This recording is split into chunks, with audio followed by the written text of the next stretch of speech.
Mon secours est dans le nom du Seigneur qui a fait les cieux et la terre. Bonsoir ou bonjour à chacun et chacune d'entre vous. Tout d'abord, je voudrais vous remercier parce que j'ai vu un net progrès et un effort de votre part pour me mettre plus de j'aime sur mes publications malgré la diminution des vues. C'est assez paradoxal. Mais donc, ça devient de plus en plus solide. Mon public, vous êtes peut-être peu nombreux, mais vous avez l'envie d'apprendre et de travailler votre développement personnel, votre vie intérieure, votre foi, votre connaissance de Dieu. Et donc je vous remercie pour les j'aime et les commentaires. Continuez comme ça parce que ça aide le robot de Google et de YouTube à se diriger vers mes enseignements. Enfin, je ne sais pas si je me suis fait bien comprendre, mais merci beaucoup. Continuez comme ça à mettre des j'aime et à commenter et s'il le faut, partager si ça vous plaît. Nous en sommes donc, au vu du schéma, au niveau -1 de la spiritualité. Mais nous avançons vers le niveau 0, puisque maintenant vous avez lu et vous vous êtes renseigné sur les preuves scientifiques de l'existence de Dieu. Ces preuves sont irréfutables parce qu'il s'agit dans le réglage fin de l'univers comme dans le réglage fin du dépassement de l'inerte, du minéral vers nous-mêmes, de l'inerte à nous, donc c'est-à-dire du minéral à l'humain. Nous avons vu que les chiffres reflètent une succession improbable qui relève du miracle. En fait, notre univers et nous-mêmes, nous relevons du miracle. Et les scientifiques sont aujourd'hui tous d'accord pour le corroborer et le prouver. Je vous ai parlé, je vous reparlerai encore de l'importance des 3 colonnes qui nous permettra d'évoluer vers le niveau 1, ou le niveau de l'entrée dans la foi et dans la découverte du dévoilement de Dieu à travers la prière et la charité. Il y a donc 3 colonnes importantes pour arriver au premier niveau.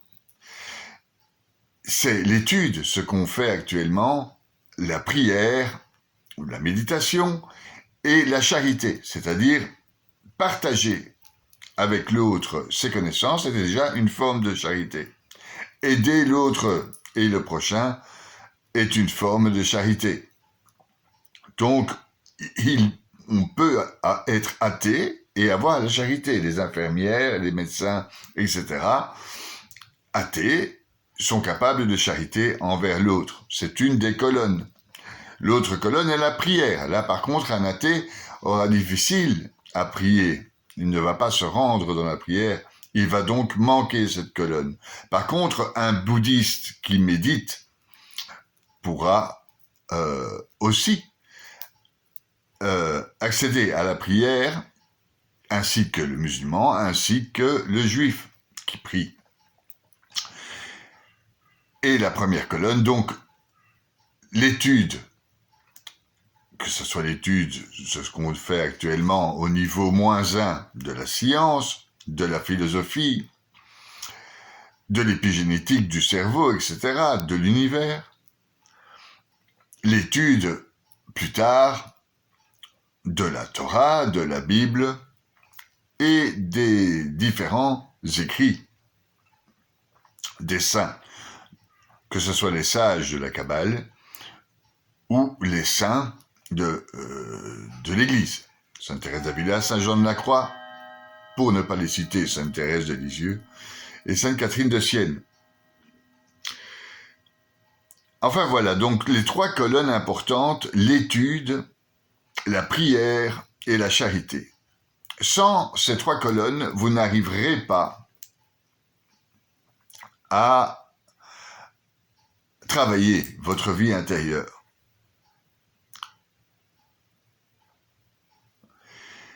Donc, on en était arrivé à la mise en exergue des preuves que Dieu existe, du fait que le hasard n'existe pas et que les chiffres énormes que nous constatons dans la création de l'univers et dans la création de notre ADN ne peuvent pas relever d'un hasard et doivent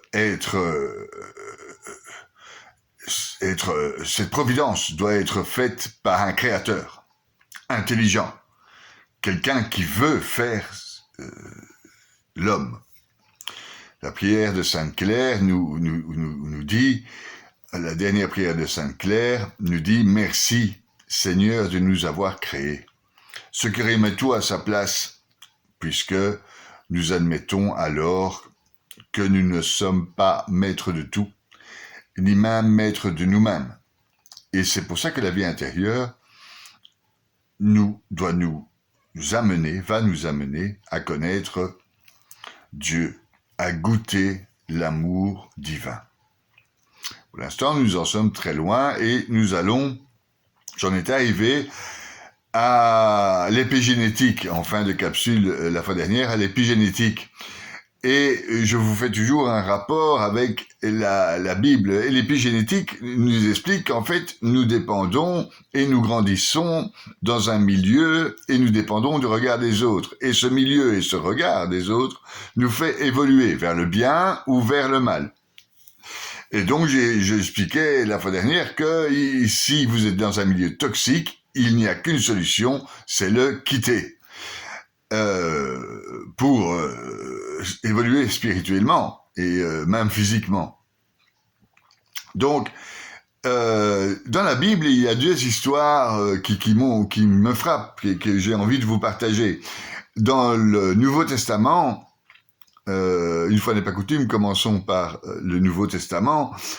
En Marc 21:12 et en Luc 17:26, on a l'histoire de Jésus et du brancard. Ce brancard est porté, cet handicapé est porté par des amis qui rentrent le brancard par le toit. Et ce sont des amis courageux parce que franchement, ils ont dépassé la foule, ils sont montés sur le toit pour faire descendre leurs copains paralysés jusqu'à Jésus, afin qu'il soit guéri. Avouez que ce n'est pas normal. Ce n'est pas normal, on ne rentre pas par le toit d'une maison, on rentre par la porte. Hein. Et donc, c'est une image, cette parabole, cette histoire de Jésus est une image pour expliquer que ses copains voulaient vraiment que Dieu guérisse ce paralysé. Et il montre en fait une foi exceptionnelle, non pas du paralysé, mais des copains. Et de l'importance, en fait, des copains pour arriver à Jésus. C'est l'importance que moi j'ai par rapport à vous pour vous expliquer que Dieu existe, pour arriver plus tard à Jésus, évidemment. Mais ou au Messie, pour éviter que tous les Juifs se barrent. Voilà. Donc voilà, on a besoin de ces copains. L'épigénétique explique ça, c'est qu'on a besoin du milieu, et un bon milieu pour bien se développer. Je vous ai expliqué l'histoire des abeilles. Là, dans la Bible, dans le Nouveau Testament, en Marc 2 et en Luc 5, l'histoire du brancard insiste sur cette histoire de copains. Et voilà. Ces copains courageux qui traversent la foule, qui sont ingénieux pour arriver par le toit, pour enfin descendre ce brancard, afin que leurs copains paralytiques soient pardonnés et soient guéris. Donc on a besoin de son milieu et il est important de choisir son milieu, c'est ce que nous explique l'épigénétique. Maintenant, dans l'Ancien Testament, il y en a plein dans la Bible, hein, des histoires comme ça, mais c'est deux histoires qui corroborent, si vous voulez, l'histoire de l'épigénétique, avec l'histoire de Moïse. Moïse a craqué, il ne supporte plus quelque part son peuple, c'est-à-dire que le peuple n'est jamais content, ils ont la nuque raide, ils veulent retourner en Égypte, ils ne croient pas en Dieu, ils veulent leur confort, etc. Ils ont soif. Et Moïse tape du bâton sur le rocher pour faire jaillir l'eau.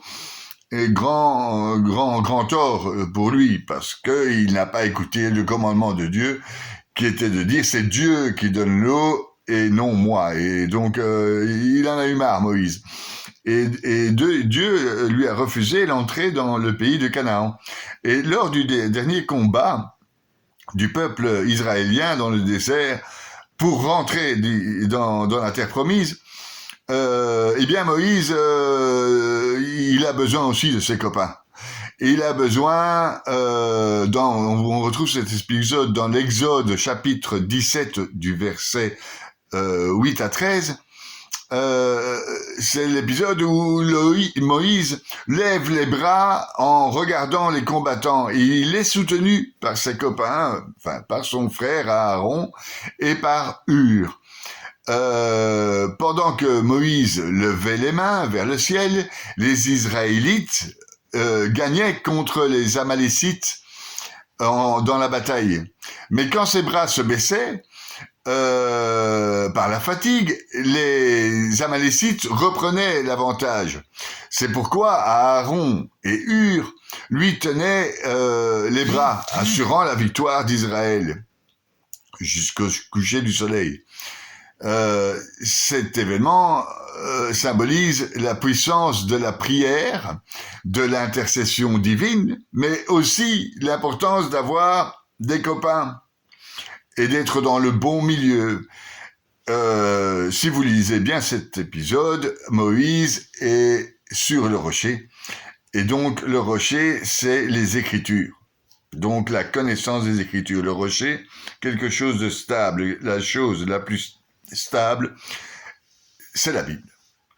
Et c'est ce que j'essaye de faire passer comme message à travers aujourd'hui la science et l'épigénétique, mais vous verrez qu'en fait, toute la Bible explique déjà 5000 ans avant ces histoires d'épigénétique, et donc cette histoire d'épigénétique est marquée aussi par l'épisode de Moïse qui a besoin d'Aaron et de Hur pour soulever ses bras alors qu'il doit être en prière. Et donc, non seulement ça explique l'histoire de l'épigénétique, mais aussi l'histoire de la charité de ces deux amis et l'histoire de la prière qui est nécessaire, le fait de lever les bras au ciel, c'est une prière et Moïse est donc le prophète d'Israël qui connaît et qui a d'ailleurs écrit la Torah. Bon. Alors, voilà pour la Bible et l'épigénétique. Il y a encore plein d'autres exemples et j'ai pas envie de refaire toute la Bible parce que on n'en est pas là du tout. On en est au niveau -1 de l'épigénétique, des gens qui croient pas du tout que Dieu existe. Mais Dieu est là parmi nous tout le temps. C'est-à-dire, dans le prochain, celui qui nous aide, Dieu est là. Dans le pauvre qui demande, dans la rue, Dieu est là. Et vous êtes là pour lui. Et c'est à ce moment-là, dans cet amour, que Dieu est là.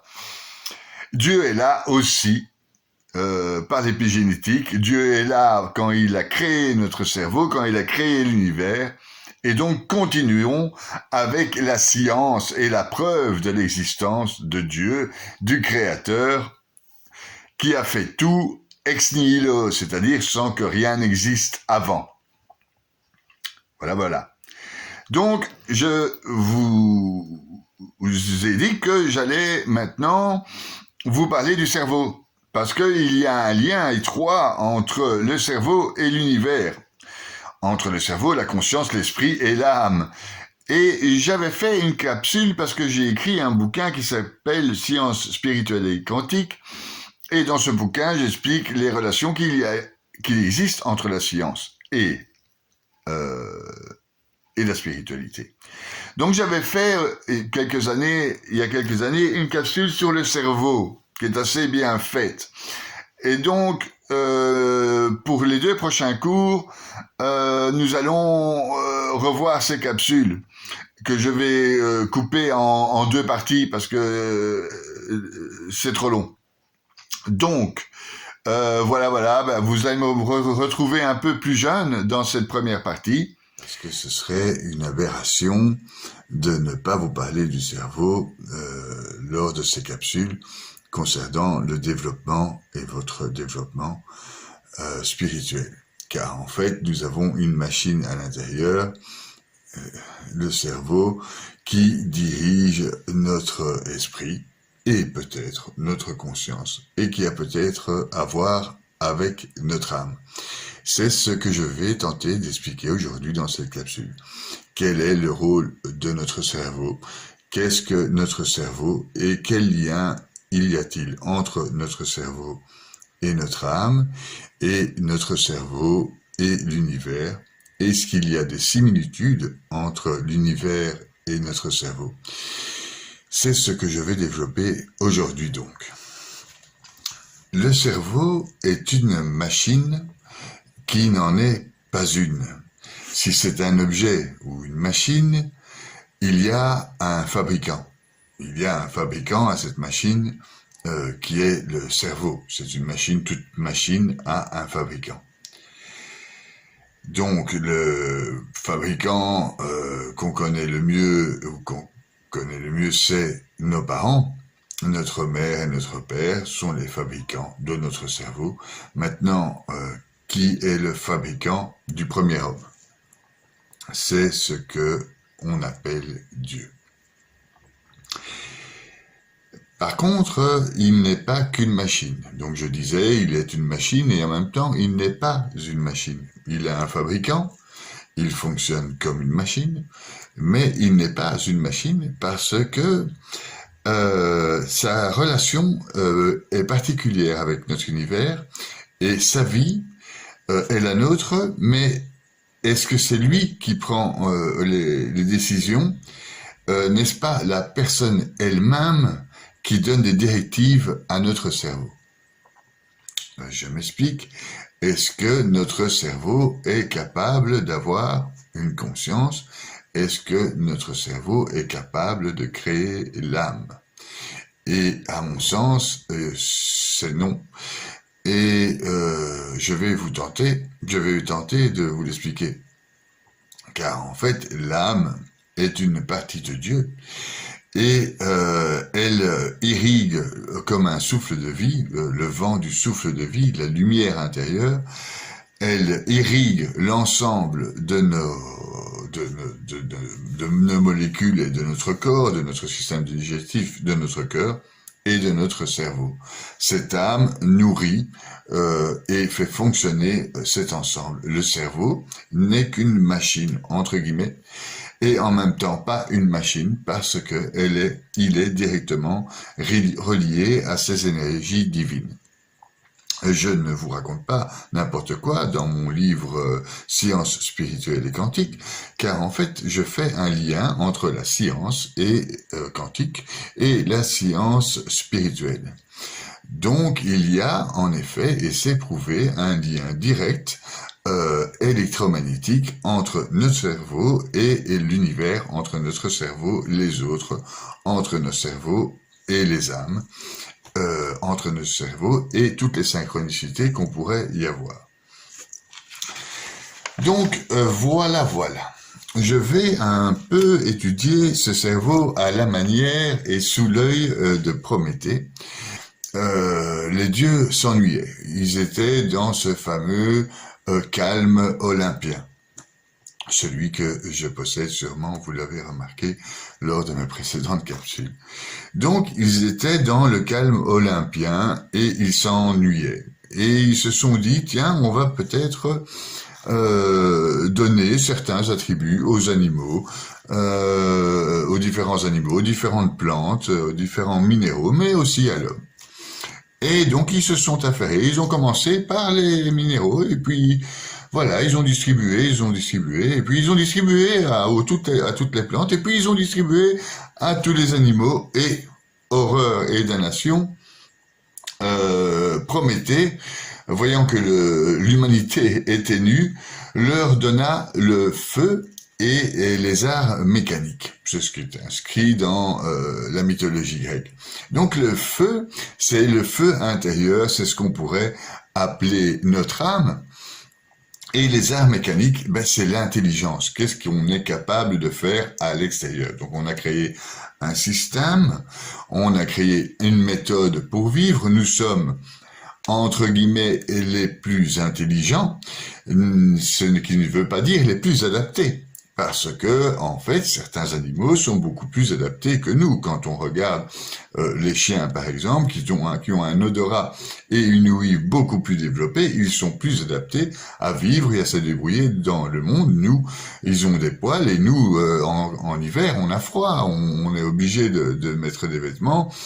On ne peut pas sentir le gibier, on peut même pas sentir l'ennemi ou sentir le mauvais. C'est-à-dire les chiens, par exemple, sentent le stress, les chiens sentent les mauvaises personnes, etc.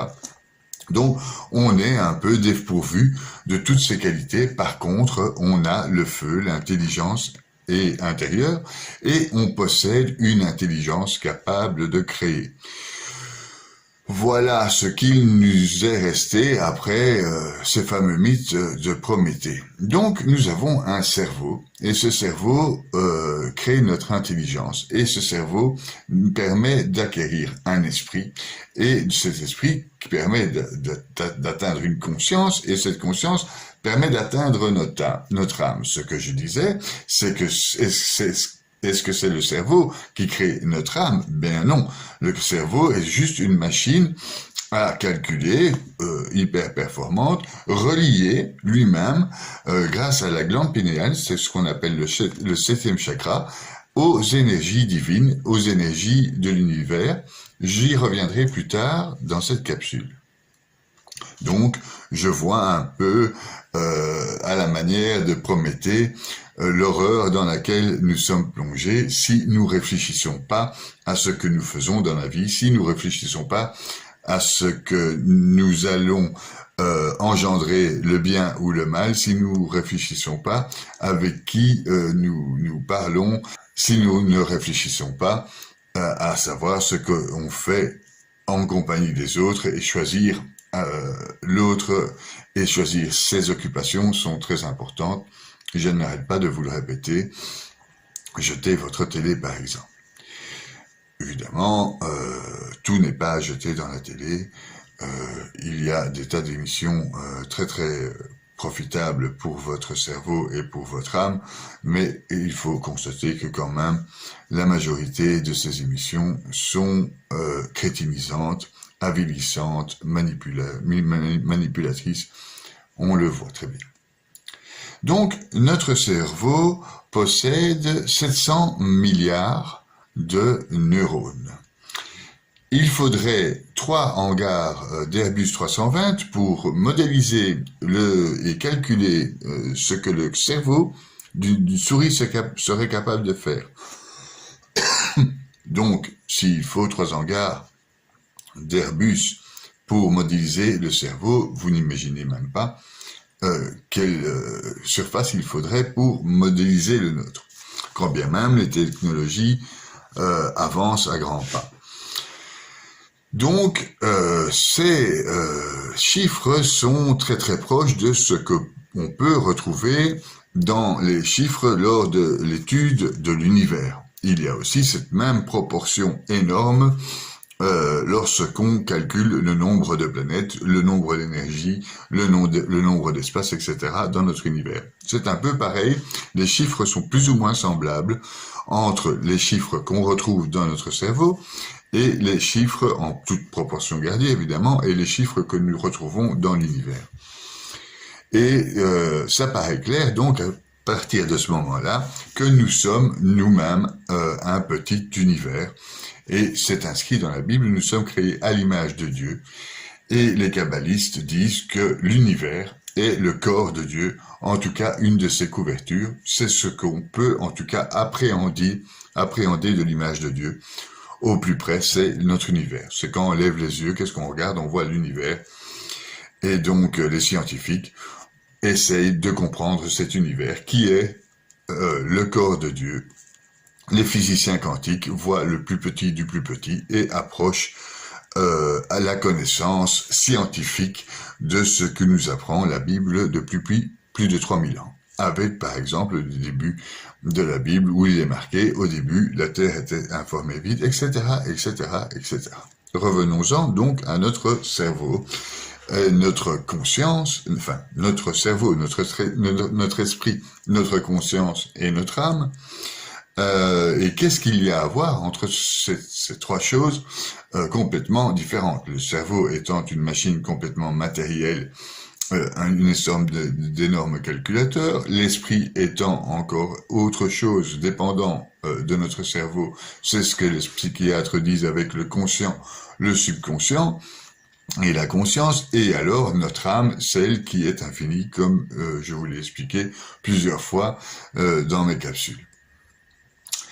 Donc, on ne peut dissocier le cerveau de l'esprit.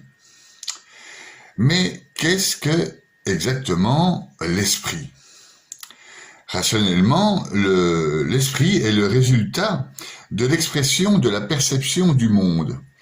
Donc nous avons une information devant les yeux et nous l'observons et le cerveau l'analyse, crée notre esprit et nous, cet esprit a trouvé une explication rationnelle, mécanique à ce monde. Bien. Alors, d'une part, donc, il y a ce cerveau qui crée l'esprit. Bien, on sait, d'après les psychanalystes, les psychologues et tous ceux qui étudient le cerveau, que nous avons un inconscient et un subconscient à l'intérieur de notre cerveau. Maintenant, je vous explique que le cerveau n'est qu'une machine que l'on dirige, nous, de notre intérieur, de notre cœur. On va l'appeler le centre intérieur, le moi profond. Je vais l'appeler ici le cœur. Le cœur est le récepteur de l'âme divine, celle qui vient d'en haut, celle qui vient de Dieu, les petites étincelles divines qui viennent des étoiles, que je vous l'ai expliqué aussi précédemment, nous sommes que des poussières d'étoiles. Et nous allons d'ailleurs retourner en poussière d'étoiles, en tout cas une partie d'entre nous,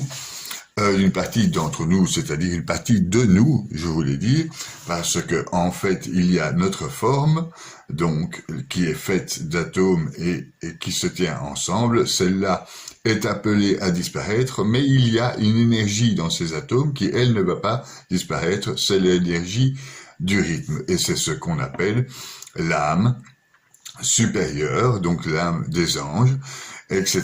Il y a encore à étudier beaucoup pour savoir aller au plus haut. Pour aller au plus haut, il faut développer sa spiritualité, développer sa foi et ses connaissances en Dieu. Maintenant, ce n'est pas le but c'est pas le sujet de ce cours. Le sujet de ce cours, c'est de vous expliquer que, en fait, notre cerveau étant une machine, et si c'est une machine ayant un créateur, notre cerveau écoute notre cœur et écoute notre âme, paradoxalement, à tous les cartésiens qui n'ont ni foi, qui sont athées et qui ne veulent rien entendre de Dieu.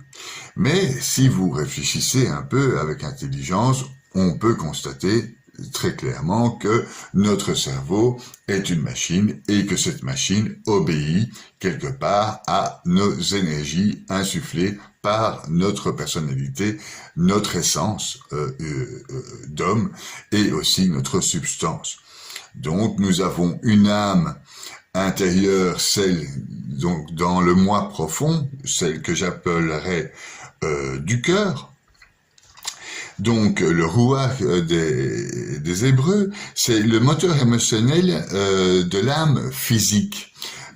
Donc le nefesh, c'est-à-dire l'esprit, l'âme physique, c'est ce qui relie les intestins et tout le système digestif, ce qui relie notre cœur à tout notre système sanguin, le bleu et le rouge, l'oxygénation de notre corps, et ce cœur est relié à notre cerveau. Donc, en fait, nous avons une âme matérielle, et c'est bien pour ça qu'il faut respecter notre corps. Si nous ne respectons pas notre corps, notre âme matérielle en souffre, et nous ne pouvons pas nous épanouir, être heureux, et aussi avoir une réflexion et un développement spirituel. Donc, d'une part, il y a le cœur, d'autre part, il y a l'âme métaphysique, l'âme des métaphysiciens, la nefesh, l'esprit, qui tient notre corps ensemble. Donc, cette ces fameux molécules qui tiennent ensemble grâce à l'enchevêtrement des atomes. Donc, ça, c'est une âme. Donc, entre ces molécules, il y a une énergie, donc l'énergie du rythme. Donc il y a cette âme-là qui est reliée à l'âme du cœur, c'est le monde de la formation. L'esprit nourrit notre âme et le monde nourrit notre esprit. C'est un peu, on est dans un cycle. Comme les atomes, comme tout ce qui est matière, on a un cycle, un début, une fin, et on a aussi un cycle infini. C'est pour ça que nous sommes créés à l'image de Dieu, donc à son image, c'est-à-dire infini et éternel.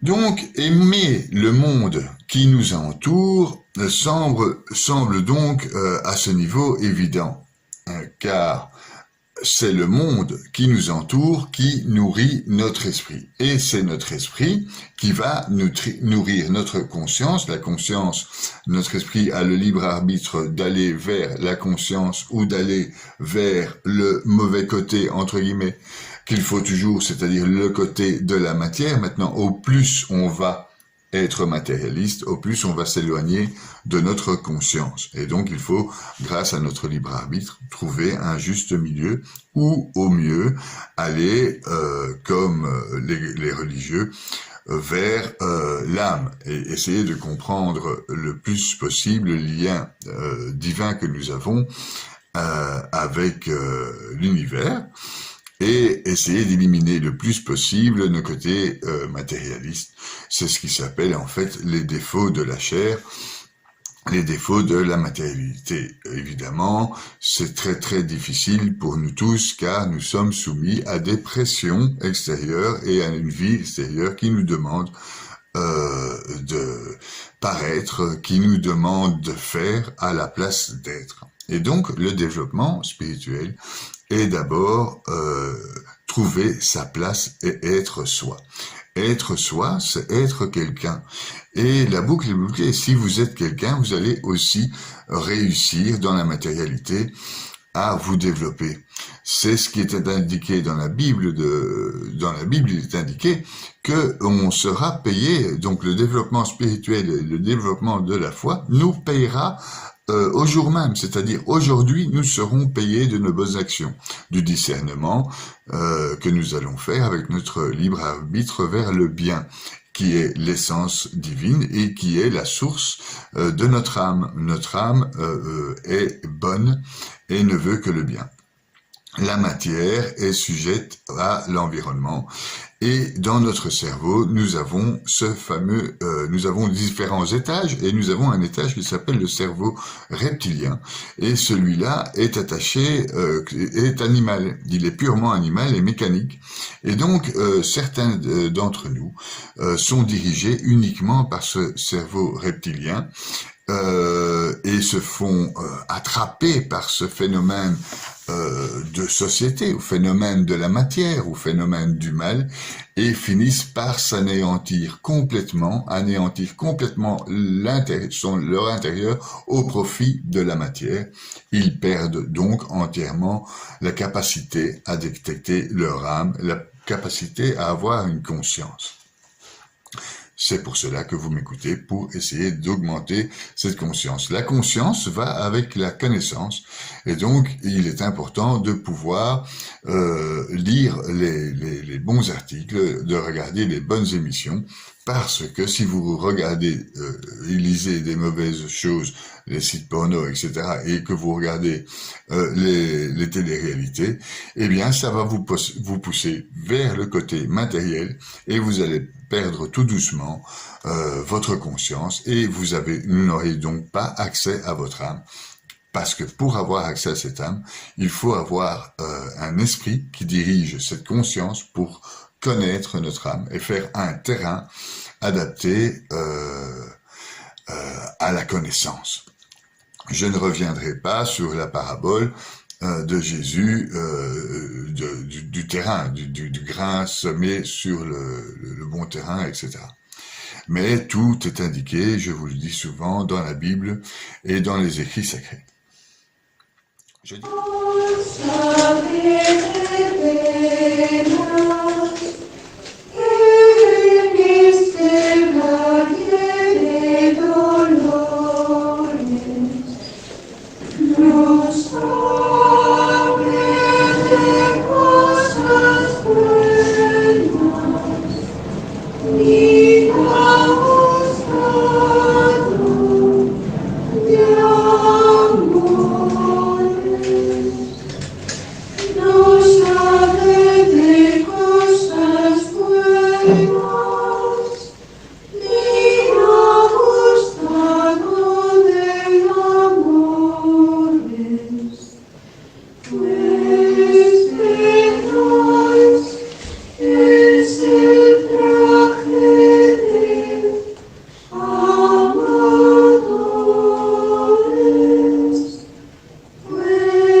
Ceci est la fin de la première partie. Rendez-vous le mois prochain.